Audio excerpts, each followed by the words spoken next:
Alright mga idol, ito. Andito tayo sa may Kalakhang, Maynila. Tayo aakyat dito sa Bulubundukin mga idol.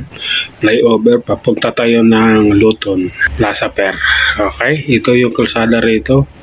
Ayan, kailangan lang nating maximize ito kasi marami na didisgrasya sa lugar na ito. Kaya kailangan natin tong pagbutihin. Pagmamaliw natin dito. Ayan, pababa na tayo.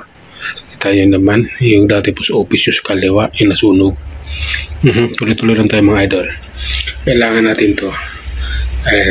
Tulay, tatawid sa tayo ng tulay. Maganda rito pag maaga dahil hindi traffic, maluwag na maluwag yung kalsada. Aliwalas, pero mabaho ang amoy. Mapanghi. At ito, nandito na tayo sa may Luton na idol. Karating na tayo, yan yung Plaza Fair kanan. Ayan, liligo tayo rito. Ito yung